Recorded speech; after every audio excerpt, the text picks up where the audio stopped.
ગોપી એક દિવસ ફરિયાદ લઈને આવી છે. 2-4 જણી ભેગી થઈ છે. એકલી જવાની તો હિંમત નથી. કેમ કે જાશે ને તો હવે તો જશોદા મૈયા એમને છોડવાની નથી. કારણ કે જે લાકડીથી લાલાને મારવા તૈયારી કરે છે પણ મારી નથી શકતી, કારણ કે એના કાળજાનો કટકો છે. હા, તેને તો મારી નહીં શકે, પણ ગોપીઓને બીક છે કે એને મારતા મારતા આપણાને ના મારી દે. એટલે ફરિયાદ લઈને એકલી નથી જઈ શકતી, પણ 4-5 ભેગી થઈ છે.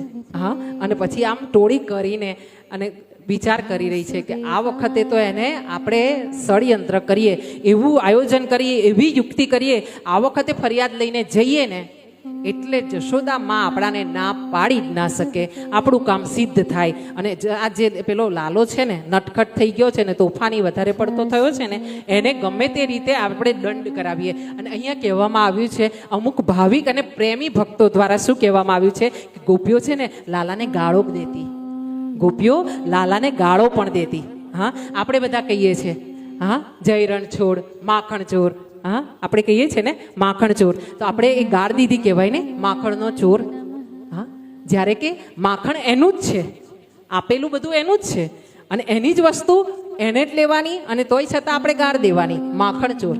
હા, અને એ પણ બેઠો બેઠો સાંભળે છે, કારણ કે એને ખબર છે કે આ બધું છે ને જીવવાથી ચાલી રહ્યું છે, હૃદયથી નહીં. હૃદયમાં તો એવો ભાવ છે કે આ લોકો માખણ ચોર બોલે છે ખરા, પણ તોય નવા નવા માખણ લઈને મારી પાસે ધરાવવામાં આવે છે. તમને એક રહસ્યની વાત કરું. જ્યારે પણ ડાકોર જાઓ ને, ડાકોરના બહાર ગેટ જે છે ને મેઇન, ત્યાં આગળ માખણ ને મિશ્રી મળે છે 20 જ રૂપિયામાં. હા, અને તમે બીજો બધો પ્રસાદ ધરાવજો, એનો વાંધો નથી, પણ તમારી કોઈ ઈચ્છાઓ હોય ને તો ત્યાં જઈને 20 રૂપિયાનું માખણ લઈને એકવાર એને ધરાવજો. તમે ધરાવશો ને, કારણ કે વર્ષો સુધી ભગવાને ગોકુળ ને મથુરા વૃંદાવન છોડ્યા પછી ભગવાન દ્વારિકામાં આવ્યા ને પછી એમણે માખણ ક્યારેય ખાધું નથી.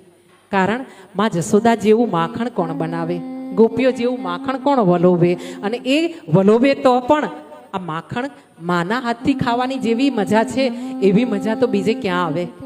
માના હાથે બનેલું માખણ હોય એના જેવો સ્વાદ ક્યાં આવે.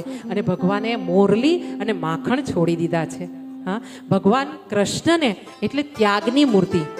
હા, એ જન્મ્યો તો માનવ થઈને. આખી કથા છે ને એ કોની છે? માનવ થઈને જન્મેલા ભગવાનની. હા, એક શબ્દમાં કહીએ, એક લાઈનમાં તો શું છે, આ ભાગવત છે ને એનું બીજું નામ રાખવું હોય તો માનવ થઈને જન્મેલા ભગવાનની આ કથા છે. હા.